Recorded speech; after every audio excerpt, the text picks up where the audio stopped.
Olá, tudo bem? Como que você tá? Seja bem-vindo, muito bom estar com você mais uma vez. Eu espero que você esteja colocando em prática tudo aquilo que a gente tem falado. E nós já falamos aqui sobre a superficialidade, como nós precisamos deixar ela de lado, como nós precisamos avançar um pouco mais. Porque não é isso que Cristo sonha pra gente. Ser cristão não é aceitar o nome dele e ficar sentado, parado, esperando. Ser cristão é tomar sua cruz e seguir, é siga, é vá, não fique parado, é fazer alguma coisa. Por isso eu te convido agora a não ficar parado assistindo, assistir a gente orar, assistir a gente louvar, só assistir a gente falar, que de fato você ore, você louve, você anote e que juntos adoremos ao nosso Deus. Vamos orar?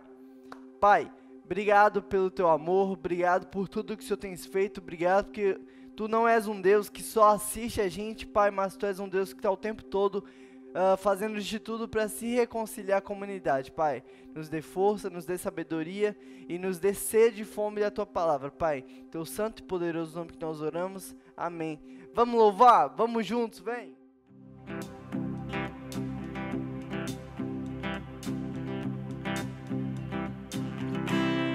Eu olho para a cruz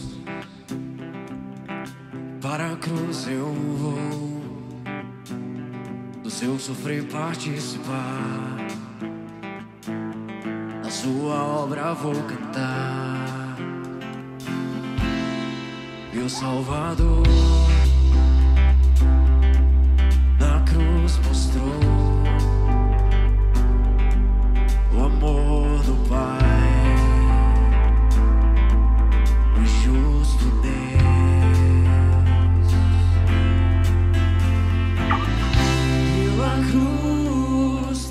Chamou gentilmente, me atraiu e eu, sem palavras, me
ti, teu amor me envolve,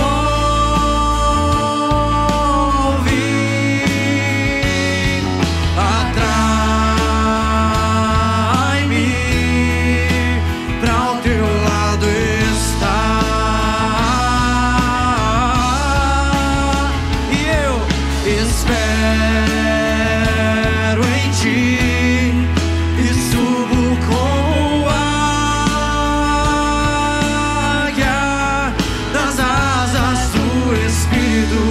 Contigo voarei no poder do teu amor.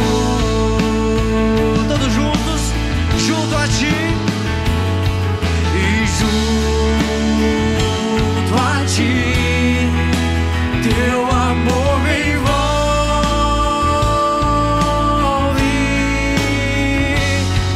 atrai-me pra o teu lado estar. Eu espero em ti e subo como águia das asas do Espírito. Contigo voarei no poder do teu amor.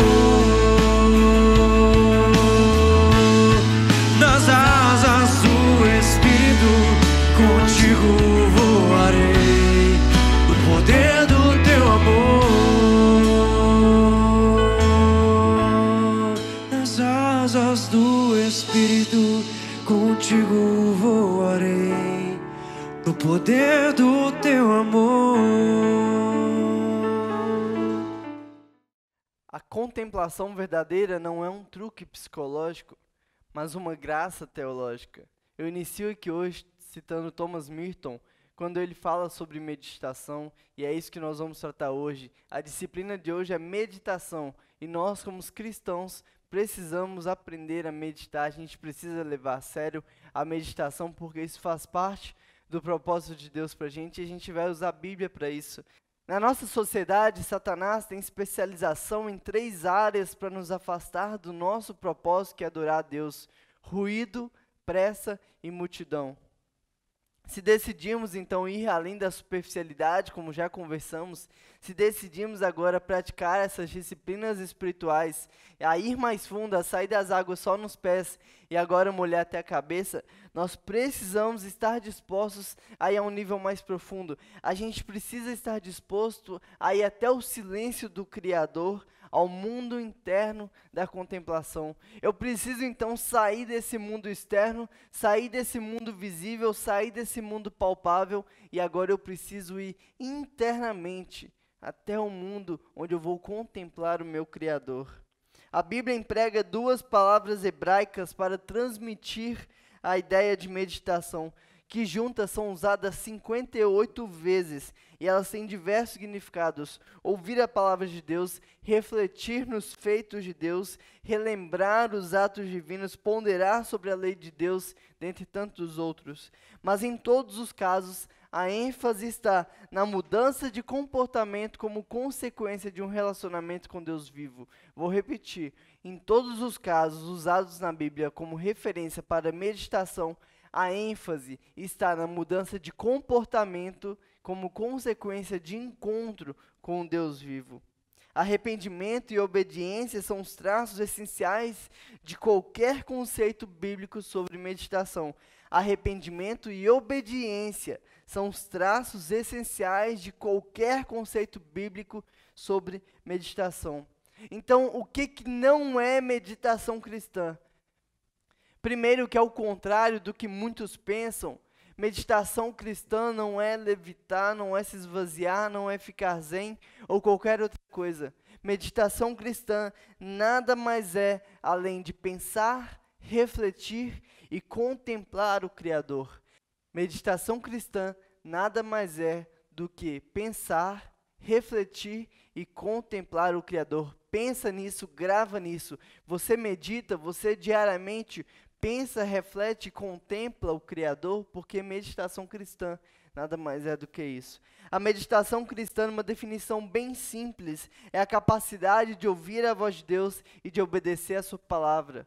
Aqui, ó, resumir, mastigadinho, meditação cristã é a arte de ouvir a voz de Deus e obedecer a sua palavra. O grandioso Deus, o Criador do universo, o nosso Redentor, o nosso Pai, quer ter comunhão com a gente, quer viver com a gente. No Jardim do Éden, Adão e Eva tinham comunhão ininterrupta com Deus. Todos os dias eles viam a face de Deus, eles conversavam com Deus, mas aí veio o pecado, veio a queda, e a partir dali esse laço foi quebrado, essa comunhão foi rompida, e desde então, Deus está de Gênesis até hoje, tentando se reconciliar com o homem, fazendo de tudo para ter relacionamento, para ter comunhão. É isso que Ele quer ter comigo e com você, é comunhão.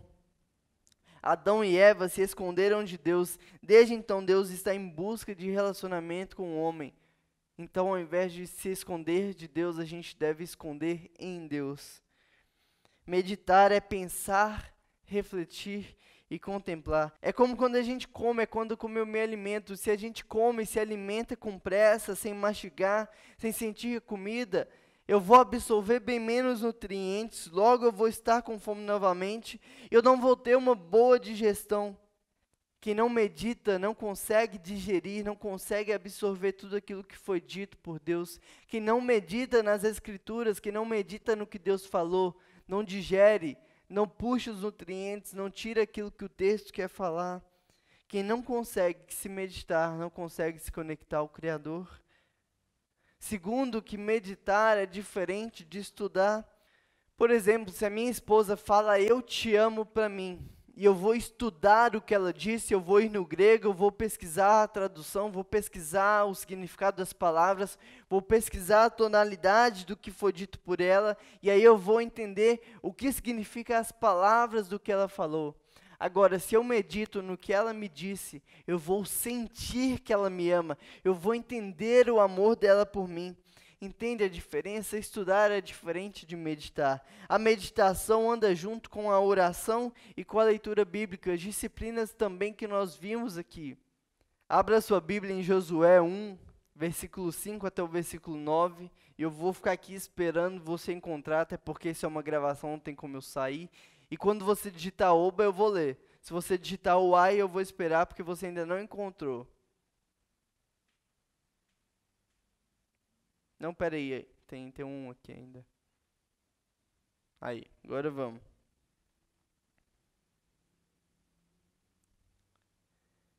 Ninguém conseguirá resistir a você todos os dias da sua vida. Assim como estive com Moisés, estarei com você. Nunca o deixarei, nunca o abandonarei. Seja forte e corajoso, porque você conduzirá este povo para herdar a terra que prometi, sob juramento aos seus antepassados. Somente seja forte e corajoso. Tenha o cuidado de obedecer a toda a lei que o meu servo Moisés lhe ordenou. Não se desvie dela, nem para a direita, nem para a esquerda, para que você seja bem-sucedido por onde quer que andar. Não deixe de falar as palavras deste livro da lei e de meditar nelas dia e de noite, para que você cumpra fielmente tudo o que nele está escrito. Só então seus caminhos prosperarão e você será bem-sucedido. Não fui eu que lhe ordenei? Seja forte e corajoso, não se apavore, nem se desanime, pois o Senhor, o seu Deus, estará com você por onde você andar. Vamos orar? Pai, fala com a gente agora, Deus, nos leva a entender o que o Senhor quer dizer quando pede para a gente meditar, como em diversos textos da Tua Palavra fala, Pai, a gente precisa entender a seriedade disso e colocar em prática, porque é isso que vai nos aproximar cada vez mais de Ti, Pai. Em Teu santo e poderoso nome que eu oro e eu peço para que o Senhor fale com a gente agora. Amém. Aqui é um momento muito sério, este é um momento muito marcante. Em Deuteronômio, no finalzinho ali, Deus já tinha dito para Moisés que Moisés já estava no final da sua vida. O próprio Moisés fala que Josué assumiria agora a liderança. E ali, Um livro antes, Deus já tinha dito para Josué: seja forte e corajoso, porque eu estarei com você. E aqui nesse texto, Moisés já morreu, Moisés já não está mais presente, e agora é uma transição. Agora Josué assume, agora Josué tem a responsabilidade do povo. Agora Josué quem vai estar na frente. É uma transição, é um novo tempo. Aqui é um marco de onde o povo saiu da escravidão, onde o povo ficou 40 anos caminhando, e agora finalmente eles sabem que eles vão entrar na terra prometida. Algo bom está para acontecer aqui, e isso se parece muito com o que nós estamos vivendo. A gente está no momento prestes a viver uma mudança, prestes a ir para um novo normal, e a gente precisa se preparar. E é isso que esse texto está dando para Josué, é isso que o texto está dizendo aqui: Josué, você vai viver um marco, Josué, um novo tempo, e aqui a gente tem estratégias para que você seja bem sucedido. E é isso que nós precisamos aprender, é isso que o texto quer passar para a gente. Mas eu fico pensando na bucha que caiu na mão de Josué. Imagina comigo, Moisés é quem foi chamado por Deus para libertar o povo do Egito. É Moisés quem liberta o povo da escravidão. É Moisés que fica 40 anos caminhando com o povo, sentindo a terra prometida, aproximando aquele povo de Deus, mantendo aquele povo com a cabeça em Deus, abrindo o mar vermelho, tirando a água da pedra, transformando o seu cajado em serpente. É Moisés que faz tudo isso. E agora Moisés morre e tudo está nas mãos de Josué. Imagina você, o que você faria se de repente toda a responsabilidade do seu povo, da sua família, do seu bairro caísse na sua mão. É isso que acontece com Josué. Mas é interessante que o que Deus pede para Josué não tem a ver com a capacidade dele, mas tem a ver com o relacionamento dele com Deus. Observa que Deus repete mais de 4 vezes para Josué ser forte e ser corajoso. Deus repete para Josué que ele estará com ele por todo o tempo, assim como esteve com Moisés. Deus promete para Josué que nunca o abandonaria. E assim também é com a gente. Deus nunca nos abandonou e nunca vai nos abandonar. Deus está com a gente, Deus garante uma vida bem-sucedida, uma vida de qualidade, quando a gente entender o que Ele quer para a nossa vida. E a primeira atitude que Deus pede para Josué e que Deus pede para nós é que sejamos fortes e corajosos. E como eu falei, isso é repetido em Deuteronômio, isso é repetido 3 vezes só nessa sequência de versículo. O tempo todo Deus está repetindo: Josué, seja forte e corajoso. Interessante que isso não tem a ver com a nossa força, isso não tem a ver com não ter medo. Ser forte é entender que quando eu sou fraco, é que eu sou forte, porque não é mais a minha força, mas sim na força de Deus. Coragem não tem a ver com não sentir medo, coragem é a capacidade de enfrentar os seus medos. É isso que Deus está nos pedindo. Não é que a gente tem que ser super-homem, uma super-mulher e não sentir medo, é pelo contrário. É olhar para o meu medo e lembrar lá de 1 João, quando fala que no amor não existe medo, mas antes o perfeito amor lança fora o medo. É eu olhar para o meu medo e eu saber que o meu Deus é maior do que ele. É olhar para a minha fraqueza e saber que o meu Deus é mais forte do que tudo. Ser forte e ser corajoso não quer dizer ter um corpo malhado, não quer dizer ser uma pessoa destemida. Ser forte e ser corajoso é reconhecer a minha fraqueza e eu ir pela força de Deus. Em segundo lugar, a segunda atitude que o texto nos pede é para perseverar. E aqui Josué ele teria diversos desafios, não é que Josué não teria nenhum desafio, pelo contrário. O primeiro desafio de Josué foi atravessar com o povo no Rio Jordão, porque é Josué quem vai ser responsável agora por entrar na terra prometida, na terra que emana leite e mel, por entrar em Canaã. Então o primeiro desafio de Josué já é atravessar o rio. Depois o segundo desafio a gente vai ver que ele tem que derrubar as muralhas lá de Jericó. Josué tem muitos desafios, mas o texto fala para ele perseverar. O texto está dizendo: Josué, não é que você não vai ter nenhum desafio, não é que você não vai passar dificuldade, mas você precisa perseverar, você precisa ter constância. E a gente também precisa aprender com isso, porque a gente não persevera. Na primeira dificuldade, na primeira fraqueza, a gente já deixa de lado. Na primeira tentação, a gente já cai, já nem levanta mais, já fala: eu pequei, deixa pra lá. A gente precisa aprender a perseverar. Não é porque um dia eu deixei de falar com Deus que eu nunca mais vou falar. Não é porque um dia eu deixei de fazer o meu devocional que eu vou deixar de ter uma vida de devoção. A gente precisa perseverar na oração, precisa perseverar no jejum, precisa perseverar no ato de meditar. A gente precisa aprender a perseverar. E a terceira atitude que o texto nos pede é que a gente tenha fé. E fé, como a gente já sabe, não é acreditar, fé é conhecer. E é por isso que o texto fala para Josué meditar nas palavras de Deus, dia e noite. E olhando aqui para esse texto, a gente entende que a gente precisa meditar principalmente por 3 motivos. E o primeiro deles é que meditar é uma ordenança bíblica. Olha só o versículo 8, o que está dizendo? Não deixe de falar as palavras deste livro da lei e de meditar nelas dia e noite. Em Gênesis 24, vemos que Isaac saiu para meditar. Salmo 63, vemos o salmista vigilando de madrugada para meditar. Salmo 119, o salmista medita nas promessas de Deus. O Salmo 1 nos convida a gente a ser igual ao homem feliz, que está satisfeito na lei de Deus e nela medita dia e noite. Então a gente precisa entender que meditar é uma ordenança bíblica. Meditar está na Bíblia e diversas vezes a gente vê vários homens de Deus saindo para meditar. O próprio Jesus se retirava para meditar, ele se isolava, ia para um canto, ele meditava sempre que ele tinha que tomar uma decisão, sempre que ele queria ouvir a voz de Deus, Jesus meditava. Moisés aprendeu a ouvir a voz de Deus, a discernir o que Deus estava querendo e a obedecer a Deus, se retirando para meditar. Mas a religiosidade tem por objetivo pegar as promessas de Deus, pegar os sonhos que Jesus sonhou para a gente de uma vida de liberdade. A religiosidade tem o poder de pegar todo esse sonho de liberdade que Jesus tem para a gente e transformar em um conjunto de regras. Em pegar essa liberdade e te aprisionar em um conjunto de regras. E quando Jesus fala, foi para a liberdade que eu vos libertei, a religiosidade fala, agora que você aceitou Jesus, você tem um monte de coisas que você não pode fazer. Mas a gente precisa mudar nossa mente. Ao invés de focar no que a gente não pode fazer, a gente tem que focar naquilo que a gente deve fazer. Então a religiosidade, ela tira o foco do nosso dever e coloca no proibir.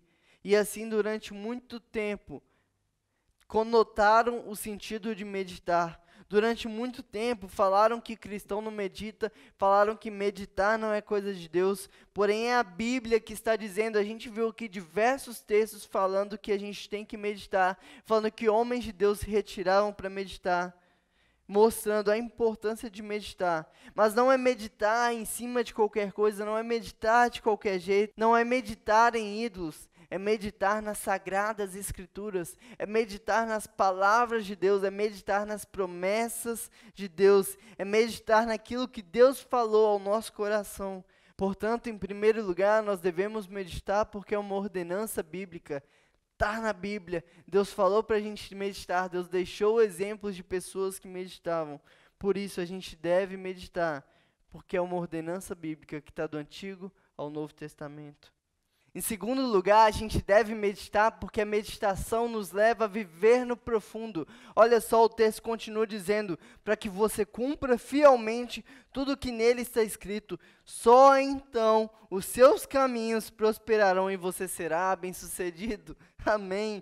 Conversamos na última mensagem sobre nós sermos superficiais e sobre a gente topar sair da superficialidade. E olha, você topou. Você topou, eu lembro, você falou, eu quero sair, eu quero ir além. E se você não assistiu a outra mensagem, volta, assiste, porque você vai topar também. Mas a gente precisa sair dessa superficialidade. A gente precisa sair da água que está batendo nos pés e ir para um nível mais profundo. A gente precisa sair do banco da igreja e agora começar a agir e viver pelo reino de Deus. Tudo bem ter aceitado a Jesus no banco da igreja, ter tido o seu encontro com Ele em algum momento sentado, mas não dá para viver para sempre sentado, sendo que o próprio Jesus fala, tome a tua cruz e siga-me. Jesus não está dizendo, meu filho, aceita o meu nome, senta aí e fica esperando eu voltar, pelo contrário. Ele fala, tome a tua cruz e siga-me. Ele fala, você é sal e luz do mundo. Ele fala para você ser exemplo, ele fala para você amar. Então, meu amigo, ser cristão não é ficar sentado assistindo tudo acontecer. Ser cristão é chegar e fazer a diferença. Então, chega de viver na superficialidade e agora vamos para o nível mais profundo. Vamos começar a viver o evangelho, vamos começar a ser o reino. E não é mais momento de eu ficar implorando para vocês fazerem devocional ou ter uma vida de devoção. Essa essa é a sua obrigação. Se você quer ser cristão e se você quer fazer a diferença, você precisa começar a viver o reino. E viver o reino é buscar em primeiro lugar a vontade de Deus, e todo o demais vos será acrescentado. Agora eu não vivo mais buscando faculdade, não vivo mais buscando emprego, não vivo mais buscando ter coisas superficiais. Agora eu vivo buscando o reino de Deus, porque eu sei que o que eu precisar vai ser acrescentado. Essa é a diferença. Eu vivo uma vida de devoção porque a minha vida é de Deus. Eu vivo para Ele e não por mim, portanto eu não preciso de nada além da vontade de Deus em minha vida. Então eu preciso meditar, porque quando eu medito, eu vou para um nível mais profundo. E biblicamente esse é um dos principais pontos para nos aproximar de Deus. É Deus que está dizendo para a gente criar em nós o hábito de meditar. Olha só, meditar é entrar nas profundezas de Cristo, disse Madame Guyon. Quando eu medito, eu estou dizendo não ao imediatismo, eu estou dizendo não ao materialismo, eu estou dizendo não a esse mundo, a esse sistema. Quando eu medito, eu estou dizendo não ao capitalismo. Quando eu medito, eu estou dizendo não ao materialismo. Quando eu medito, eu estou dizendo não ao imediatismo. Eu estou abrindo as portas da mente e do coração para que Cristo entre. Não tem como eu molhar a cabeça se só os meus pés estão na água. Thomas Kempis diz que meditar é ter uma amizade familiar com Jesus. Meditar é deixar Cristo morar no seu coração e te transformar de dentro para fora.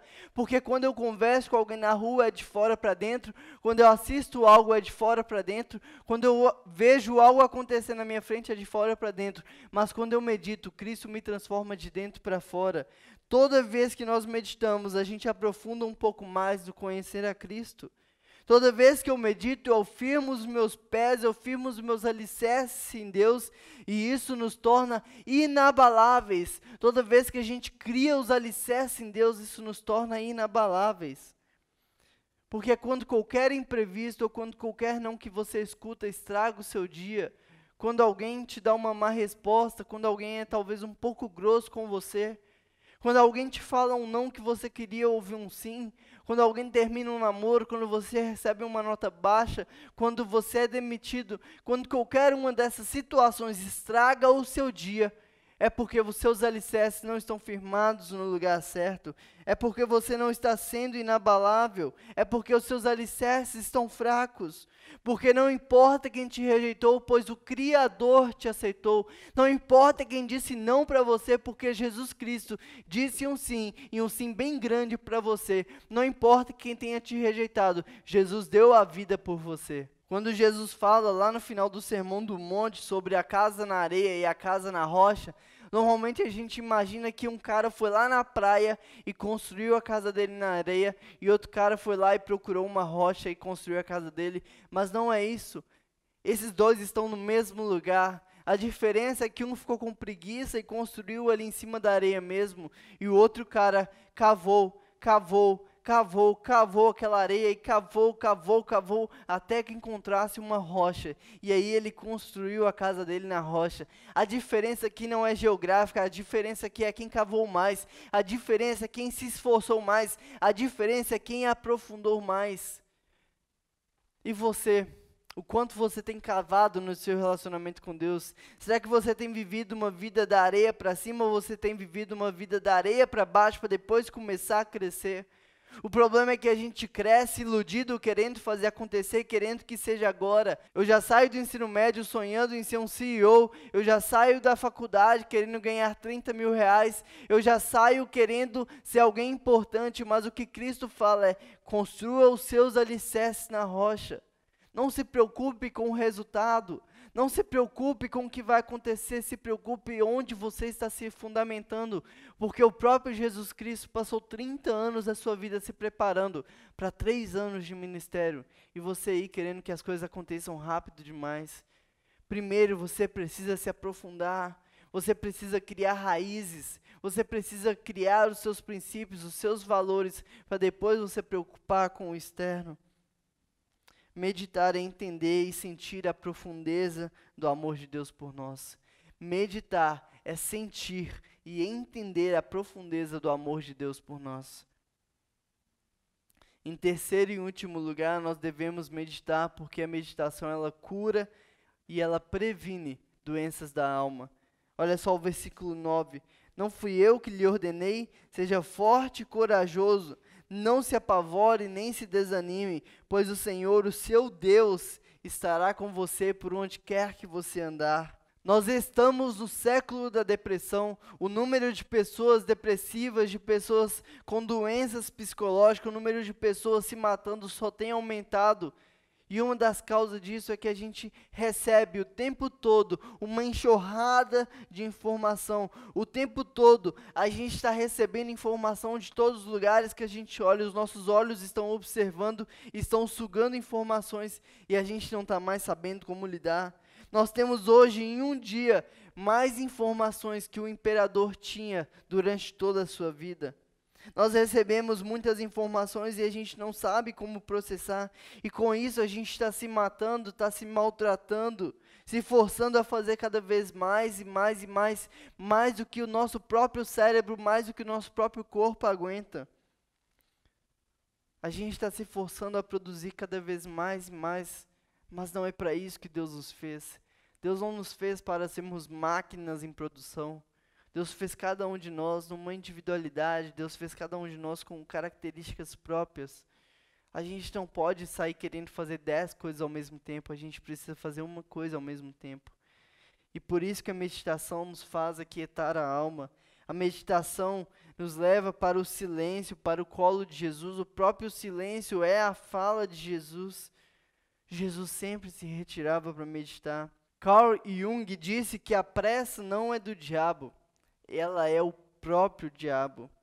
Por isso que a meditação, ela nos aproxima de Deus, porque a meditação ela é contrária à pressa. Enquanto a pressa nos faz ter momentos rápidos e rasos com Deus, a meditação nos faz dedicar um tempo para que Ele fala. Enquanto a pressa nos faz nem ouvir direito o que Deus está falando, eu leio a Bíblia já pensando no que eu tenho que fazer, eu acabo de orar, já saio andando. A meditação me faz ter o tempo de oração, tempo de leitura e agora eu vou meditar. Eu vou deixar um tempo exclusivo para pensar, refletir e contemplar o que Deus me falou. Por isso que a meditação é totalmente contrária ao que o diabo prega. A meditação é eu silenciar o meu coração, é eu silenciar minha alma, eu silenciar os meus pensamentos e falar para todo o meu ser, agora é hora de Deus falar. A meditação nos faz mastigar de novo, e de novo, e de novo aquilo que Deus falou. Quando nós comemos e não mastigamos direito, acontecem duas coisas. A primeira é que a gente não sacia a nossa fome e por isso a gente vai ter fome logo. E quando a gente tiver fome, a gente vai aceitar qualquer tipo de comida que nos ofereçam. Seja fast food, seja outra comida que não faz bem, seja uma comida que novamente não vai matar minha fome. Mas o fato de eu ter saído de casa com fome vai me fazer aceitar qualquer tipo de alimento que me oferecerem na rua. Quando estou com fome, eu busco saciar minha fome de qualquer forma que me ofereçam, mesmo que seja de qualidade ou não. E quando a gente come e não mastiga direito, a segunda coisa que acontece é que a gente não faz uma boa digestão. E quando a gente não faz uma boa digestão, o nosso corpo não absorve todos os nutrientes que estão ali naquele alimento. Por isso que é tão importante a gente digerir o texto bíblico, por isso que é tão importante a gente digerir o que Deus falou. Por isso que é tão importante eu ter um momento de meditação, eu parar, de fato, orar, de fato, ler a Bíblia.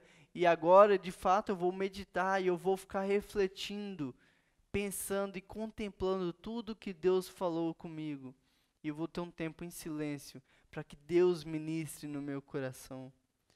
Nós lemos a Bíblia pensando em mil outras coisas. Bonhoeffer, quando ele estava no seminário, junto com seus amigos, eles eram obrigados a ficarem de 30 minutos a 1 hora, pensando naquilo que eles tinham lido na Bíblia. E hoje a gente lê a Bíblia no ônibus, já sai andando, a gente lê a Bíblia em casa, termina de ler, já começa a mexer no celular, termina de ler, já vai mexer na cozinha. A gente precisa começar a meditar no que foi dito, a gente precisa começar a meditar naquilo que Deus colocou para que a gente lesse. Para quem tem um coração cheio de Deus, não existe espaço para carências, para vazios, para pecado ou para ansiedade. Para quem tem um coração sempre cheio de Deus, Não existe espaço para mais nada. Meditar na palavra de Deus dia e noite é o suficiente para qualquer luta espiritual que a gente vai enfrentar. Portanto, assim como o alimento, a gente precisa meditar no nosso momento com Deus, digerindo tudo o que Ele falou no nosso coração, ao ponto de não sair de casa com fome, ao ponto de sair de casa saciado, e agora eu vou para a rua não para me alimentar, eu vou na rua para saciar as pessoas. Eu não vou para a rua carente, eu vou na rua para dar amor às pessoas. Eu não vou para a rua buscando elogio, eu vou para a rua para elogiar. Eu não vou na rua para eu ser preenchido, agora eu vou na rua para eu preencher as pessoas. É por isso que é tão importante no meu momento com Deus, eu fazer a meditação e eu absorver tudo aquilo que Deus fala, porque a partir do momento que eu saio da rua, eu não estou mais saindo para que façam por mim, agora eu estou saindo para fazer pelas pessoas. Então, como que eu devo meditar, Renan? Como que eu devo fazer isso na prática? Vamos lá. Não existe nenhum livro, não existe nenhuma pregação, nenhum texto que vai te falar exatamente como você deve meditar, mas eu posso tentar aqui de algumas formas te ajudar, te dando algumas orientações. Em primeiro lugar, então, prepare um ambiente. Prepare um lugar na sua casa onde você vai ter silêncio, onde ninguém vai te incomodar, onde você vai poder ficar ali sem ninguém interromper o seu momento. E aí uma dica legal é talvez você fazer uma plaquinha de não entre, estou conversando com meu pai, não incomode, estou no meu tempo de devocional. Essa plaquinha não só vai te ajudar a ter o seu momento com Deus, como vai servir de testemunho. As pessoas que moram com você ou que convivem com você vão observar o quão importante é para você ter um tempo com Deus. E um dia elas vão querer também experimentar disso. Em segundo lugar, meditar não é algo que eu faço de maneira passiva, mas é algo ativo. Eu não fico ali só esperando acontecer, eu faço acontecer. Eu não estou ali com o meu cérebro desligado, me esvaziando. Eu estou ali exercitando o meu cérebro, eu estou anotando o que Deus está me falando. Eu estou pensando naquilo que Deus falou através do texto bíblico. Eu estou pensando naquilo que eu falei para Deus em oração. E assim Deus vai falar ao meu coração. Portanto, por ser algo ativo, onde eu vou exercer meu cérebro, eu vou escrever o que Deus falou, eu vou refletir, e depois de tudo isso eu vou orar pedindo o Espírito Santo para me ajudar, trazendo quietude, para que aí sim eu consiga ficar um bom tempo meditando. Então vamos lá, leia a Bíblia e comece a comparar a tua vida com aquela passagem, comece a conversar com você dizendo, olha o que um homem feliz faz, olha o que um homem de Deus faz, será que eu tenho feito isso? Será que eu tenho sido luz? Comece a conversar com você mesmo em relação àquele texto. Converse sobre a diferença, sobre o que você pode mudar. E por fim, depois de tudo isso, você vai orar pedindo ajuda para Jesus, para ajustar o seu coração, para ajustar o seu foco, para ser mais parecido com Ele. E aí, por último, mais um tempo em silêncio para Deus falar mais uma vez ao seu coração. E não tenha dúvida, Ele fala. Eu lembro uma vez eu estava num sítio com um amigo muito sábio, e a gente estava conversando sobre ouvir a voz de Deus, sobre discernir a voz de Deus, e ele falou assim comigo, Renan, o que é que você está ouvindo? E eu, como assim? Estou ouvindo você. Ele, não. Para, agora me fala, o que é que você está ouvindo? Eu falei assim, nada, está tudo em silêncio. Ele, não. Presta atenção, o que que você está ouvindo? Eu, não sei. Ele, começa a prestar atenção nos barulhos que você está ouvindo. E eu fechei os meus olhos e eu falei, eu estou ouvindo o mato. Ele, legal, começou, fala mais. Estou ouvindo os pássaros. Ele falou, você está ouvindo os grilos? Estou ouvindo os grilos. Você está ouvindo o vento? Estou ouvindo o vento. Ele falou, da mesma forma, Deus está falando. Mas lembra que no começo você começou dizendo que não estava ouvindo nada?